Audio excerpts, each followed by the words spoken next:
Over the years, the Zelda franchise has given us some of the most interesting and iconic characters and enemies in video game history. I'll admit some of them have been sillier in their design than others, boasting varying levels of difficulty and attack patterns, but each still are pretty fun bosses and mini-bosses in their own right.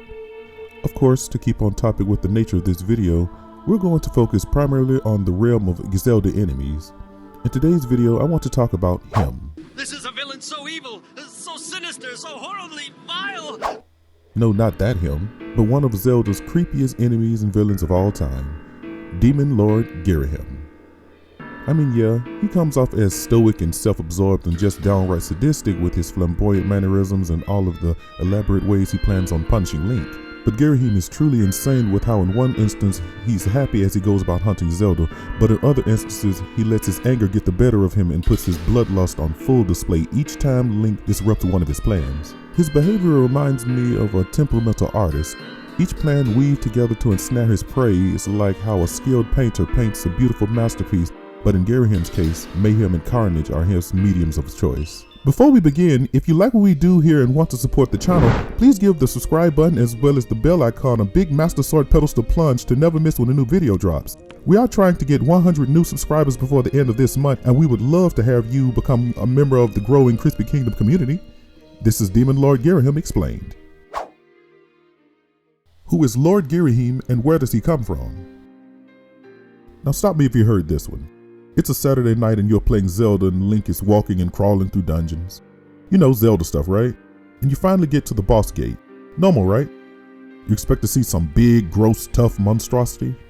In this case, not so much. However, this enemy is the prime example of why you shouldn't always judge a book by its cover. After completing the Skyview Temple and entering its boss chamber, we get the pleasure of meeting the main antagonist of the entire game. I don't know about all of you, but he was definitely not what I expected to find behind the boss door when I first played Skyward Sword. We seem to have disturbed him while he was busying himself, albeit unsuccessfully, at breaking through a mysterious golden door at the back of the chamber. He is about to take another swipe at the door with his sword when he finally notices Link is behind him. Ghirahim seems to already know who Link is and reveals that it was none other than himself who made the tornado that he had hoped would have done away with Link and sucked up Zelda, but instead caused her to fall through the cloud barrier of Skyloft somewhere on the surface.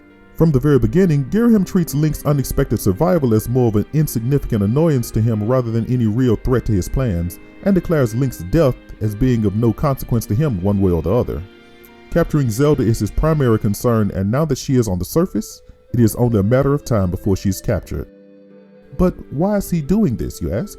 To answer that, we need to look briefly at the history of Hyrule leading up to the wars that would come to be known simply as the Sealing Wars. In the very beginning, before the creation of Hyrule, there were three golden goddesses who descended from the heavens to give order to the chaos and the nothingness of the universe. They are Din, the goddess of power, Nehru, the goddess of wisdom, and Furore, the goddess of courage. Together they created the land that would later become the Kingdom of Hyrule and the extended world around it, i.e. the entire universe. Once the three golden goddesses had finished their work, they returned to the heavens, but not before leaving a relic that encompassed each of the goddesses' unique virtues: power, wisdom, and courage. This relic was the Triforce. It is my own theory that the golden goddesses created other deities to govern their creation in their absence, so by doing so they in turn created good and evil in the Zelda universe. This brings us to the Goddess Hylia, who represents the ultimate good, and the Demon King, Demise, who represents the ultimate evil in the Zelda universe. Hylia is tasked with guarding the Triforce and has done so throughout the entire time known as the Era of Hylia. Then one day, through a gash in the earth, Demise and his hordes of demon spawn came forth. Among their ranks was Ghirahim, but not in the form you would think, but we will discuss that later on in the video. Demise, with his legions of fierce demons, began slaughtering the inhabitants on the surface to acquire the Triforce and ultimately rule the world. So, to protect the Triforce and the surviving Hylian people, Hylia gathered them all onto an outcrop of earth and sent them into the sky, and then created a cloud barrier to separate the sky from the world below, where the battle between herself and Demise would take place. Wielding the ancient goddess sword, Hylia defeated Demise and sealed him away in what was then known as Hylia's realm, but would be known centuries later as the Sealed Ground. Unfortunately, Hylia's victory did not come without a heavy price. The goddess was gravely wounded during the war and knew that the seal would not hold Demise forever, so she made several preparations for the day he would break free again. One of her more notable preparations was the creation of the spirit Fi, to guide the chosen hero to each of the ancient flames to reforge the goddess sword into the master sword. Hylia then shed her divinity and transferred her soul into a mortal body so that when the chosen time came, she would be able to use the Triforce to destroy Demise once and for all. FYI, the Triforce can't be used by deities but only by mortals. Clearly Demise didn't know that. Rules. Anyway, this is why Ghirahim is hunting after Zelda. She is the mortal incarnation of Goddess Hylia and he needs her in order to free his master Demise. It is not expressively known when Ghirahim showed up on the surface, but my theory is it had to have been sometime not too long after both Demise and Hylia had disappeared from the world, marking the end of the era of Hylia and beginning the Sky Era. During the Sky Era, Ghirahim became the evil overlord and commanded hordes of demons and monsters to subjugate the many diverse tribes on the surface. This is all done to make sure that there will be no interference in his pursuit of Hylia's mortal incarnation, Zelda. The Sky Era marked the birth of Lord Ghirahim, and his position is how he gained that coveted title. What does Lord Ghirahim's appearance tell us about his role in the downfall of Goddess Hylia? Okay, so now that we know a little bit more about where Ghirahim came from and why he is after Zelda, let's discuss a little bit about his stunning appearance and powers.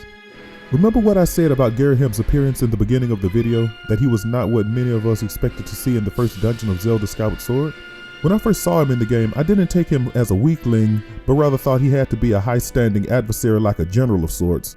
But I was not convinced that he was the main antagonist, but it turned out that he was, at least until the very end of the game, but I won't go into that just yet. Ghirahim has a very distinct look, to say the least, that definitely sticks in the minds of all that see him. Well, providing they survive the encounter, of course. Ghirahim has a tall and lean muscular build with pale gray skin and white hair that he wears cut short on one side and long on the other, giving him a bang that covers his left eye. As for his clothing, he wears a white form-fitted top and tights with sections cut out from the material in the shape of diamonds, with matching gloves and a golden belt around his waist adorned with a red jewel. And when he is not in battle, he usually covers himself with a blood-red cloak with gold and chain that holds the garment together. The consistent diamond theme of his costume and his makeup and hairstyle makes him look like a goth jester clown, and when you add the cloak, it gives him the appearance of a king or other high-ranking official. Of course, in the veritable army of demons and legions of darkness that threaten the surface world in Skyward Sword, Ghirahim is at the top of the pecking order as the main commander and leader of the demon hordes. Now, this is just Ghirahim in his base form. Ghirahim is quite flashy and flamboyant when he is belittling those like Link, whose very existence he regards as inconsequential. He usually gestures arrogantly by casually moving his fingers through the bang covering his left eye. This briefly shows what appears to be a diamond-shaped crack under his left eye, as if his face is similar to that of a porcelain doll. The cracking of his face under his bang is the first clue early on that there is more to him and his powers than meet the eye. Ghirahim demonstrates that he is strong enough to hold off slashes from the goddess sword with his bare hands, and even grabs the blade if Link is not careful enough to slash opposite of his mighty grip. Throughout the Zelda universe, there has never been anyone who could repel Link's blade, unless it was matching metal against metal, and that is precisely what Ghirahim is doing. How is this so with Ghirahim just using his bare hands against Link's sword, you ask? Well, you'll find out why I say this in just a moment. Inside the bowels of the Fire Sanctuary, Link encounters Ghirahim again, only this time as he powers up and readies himself for battle, his long gloves disappear along with his crimson cloak, showing off his now obsidian-colored arms. And this change in appearance is not just for show, as Ghirahim informs Link that the skin on his arms are now tougher than any armor. Another noticeable change in his appearance is that the crack under his left eye has now descended down the entire left side of his body. This further iterates that how Ghirahim appears currently is not his real form, but rather a foil to hide what lies beneath. During the revival ritual, when Ghirahim finally loses what little patience he had for Link's constant meddling with his plans, Ghirahim transforms into his true form. He is truly furious this time, but with himself for showing Link mercy when he should have ended the hero's life from the very start. Now in his true form, as Ghirahim starts to ramble in his fury, for just a moment he disappears and we see an evil and powerful looking sword. This is exactly what Ghirahim really is. He is just like Fi, a spirit that resides in the sword of his master. All along, Ghirahim had been the spirit of his master's sword, acting on behalf of Demise to one day revive him. And to conceal his real identity, he had taken on a borrowed persona, This is how he was able to operate in the shadows and remain undetected until which time Hylia was no more and he could begin the necessary preparations to revive his master. As a sword, Ghirahim was instrumental in the war against Hylia and ultimately led to her, no pun intended, demise. Lord Ghirahim's personality and powers.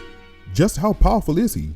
As the supreme leader of the thousands of demons that roam the surface world, Ghirahim is by far the most powerful, and he is not an inactive type of commander either. His hordes of demons only seem to be used for grunt work and basic policing of the remaining surface inhabitants. You know, to keep the leftover tribes such as the Mogmas, Kikwis, and Gorons in their proper place. Clearly, he doesn't trust his lesser demons to capture Zelda, as her attendant Impa, who is a member of the mysterious Sheikah clan, is more than powerful enough to destroy any member of his minions. That being said, I will speak briefly about Ghirahim's personality. He is calm and quite overconfident, and his mannerisms are very exaggerated and dramatic. He is also very vain and conceited when talking about his outward appearance, which he regards as exquisite, pure, and stunning. During his first meeting with Link, personality-wise, Ghirahim acts formally and politely, declaring himself to be uncivil since he had not yet introduced himself to the young hero upon their first meeting. Although, this is actually more akin to Ghirahim gracing Link with the honor of knowing his name, and Link being the lesser of the two, knowing how to address his superior. Definitely don't let the formality and grandeur fool you though. Ghirahim is not above calling people juvenile names or mocking them at his whim. He thinks himself superior to humans in every way and regards himself as an honorable fighter, so since he considers Link to be no real threat to his plans during their first meeting, he told Link that he would not murder him immediately since it would be unfair to the young hero. But in truth, Ghirahim was only indulging his own superiority complex since he fully enjoys toying with others and making them suffer. He wanted to let Link stay alive long enough for the hero to realize the futility of his fight against a far superior being, and when he is satisfied with Link's despair, only then would he end the hero's life. Now keep in mind, this is how he acts when he believes he is winning. But what about when his plans don't go as he expected them to? The Demon Lord becomes completely unglued, losing all composure and becomes a truly terrifying and violent fiend that needs to take out his frustrations on someone else to satiate his appetite for bloodshed. It is in these instances that we get to see Ghirahim as he truly is, a merciless and uncontrollable sociopath who hungers for battle and the indiscriminate brutal slaughter of his enemies. Each time Link successfully thwarts one of Ghirahim's plans, he gets much more vivid with his description of how he will make Link pay. He promises Link that he would beat Link within an inch of his own life, deafen Link's ears with the shrill sounds of his own screams, and of course, beat Link senseless to deliver a final blow that will snuff out the flame of his life. As you can see, Ghirahim takes punishment of his enemies very seriously. Now of course you can't smite your enemy's ruin across the lands without some pretty amazing powers, right? So let's discuss some of Ghirahim's powers and abilities. Chiefly, he is a very accomplished magician, and dancer too, and no, he doesn't separate them. He combines his talents, as seen during the revival ceremony at the sealed ground. Wow, look at him go. Talk about skill, right? He is even able to make magical barriers all while performing the revival ritual and commanding hordes of moblins and bokoblins to stall Link, even if they have to lob their bodies on the ends of his blades.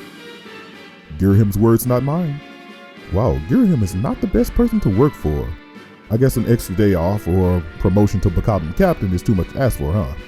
Anyway, Ghirahim can also use his magic to travel long or short distances at will. There is almost nowhere he can't teleport himself to if he knows where it is, of course.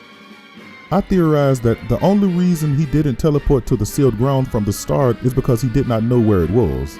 He simply let Link lead him there and let himself into the time chamber while everyone was happily celebrating after Link had made the wish on the Triforce to destroy Demise. One skill he shows early on is his ability to conjure various weapons for himself. He will conjure one, or if he takes the fight serious, 2 sleek black sabers to use in battle. Ghirahim is a master swordsman and uses them with deadly proficiency, often licking his blades when he scores a hit on Link. And to make things even more fun, he can also make rows of daggers which he uses as projectiles when his enemy is out of range of slashes from his sabers. And if his flying daggers do not do the job and his enemy is still out of range, he can quickly close the distance with a powerful charge and strike that is strong enough to damage Link's shield drastically, if not break it altogether, if a shield parry is not performed quick enough. When Ghirahim assumes his real form, he puts the durability of his full body on display.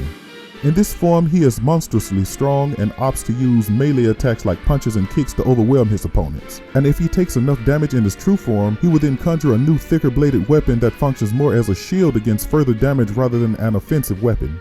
The blade's only weak points are the edges on either side of it. If the weapon's weak points take enough damage, the blade will snap, allowing Link to harm Ghirahim directly. But if Link is not quick enough to break Ghirahim's broadsword, then he will repair it like it was never damaged in the first place. We can assume that all of the weapons that Ghirahim makes for himself are nothing but extensions of his own self, him being a sword and all. So just like the Master Sword, he can heal himself. To further illustrate how powerful Ghirahim is, he was able to injure and subdue the guardian deities of each region of the surface world. The three dragons Lanayru, Forore, and Eldin, as well as the guardian deity of the sky, Levias, each were harmed by Ghirahim while guarding their respective parts of the Song of the Hero, as well as the Isle of Songs. But why is Ghirahim able to harm them since they are each deities of light? The answer lies with not who Ghirahim is, but what he is. Ghirahim is, by all intents and purposes, a spirit that resides in the dark version of the Master Sword. If you look closely at the black blade that appears when Ghirahim assumed his true form, there is even an inverted Triforce on it. Whereas the Master Sword can seal the darkness, Ghirahim, as the dark version of the Master Sword, can snuff out the light. This is why he was able to gravely wound Hylia and any guardian deity under her. The court's conclusion. And there you have it, folks. As the spirit that resides in the ancient blade that laid ruin to the inhabitants of the surface world and could gravely injure deities of light, all of this is a testament of the sheer power and might of Lord Ghirahim. Where the Master Sword is smooth and cuts cleanly in the spirit of peace, the blade of the anti-Master Sword where Ghirahim resides is jagged and warped, much like his twisted personality and bloodthirsty nature. Ghirahim is in every way an extension of the twisted will and evil of the Demon King, making him truly a perfect weapon to be wielded by one who seeks carnage over peace, chaos over order, and slaughter and subjugation over living in harmony. Seems Hylia and Demise had the same idea, to create a familiar within their swords that could operate autonomously to carry out the will of their prospective creator. Great gods think alike, I guess. Anyway, I hope you enjoyed the video. Did you learn something new about Ghirahim? I mean Lord Ghirahim. Okay, that got a little awkward fast. Be sure to tell us in the comments if you learned anything new about Lord Ghirahim or Skyward Sword in general that you didn't already know, or if I missed anything about Lord Ghirahim that you thought should have been included in this video. I know Legend of Zelda Skyward Sword is kinda controversial among the Zelda fandom, as some people all out hate it, while others love it. We at Chrisbkingdom are among those that love the game and its very rich storyline and unique characters. I truly liked making this video since Ghirahim is one of my personal favorite Zelda villains and would love seeing the return of him as well as Fi in future Zelda titles. Also, we are planning on making much more Zelda content on this channel, so if you love Zelda lore and theories and feel like sticking around, please hit the subscribe button as well as comment, like, and share the video to help us grow. We would greatly appreciate it. Well, that's all I've got for this one, guys. Have a great day, be safe out there in Hyrule, steer clear of those mean old bokoblin camps. The council is dismissed.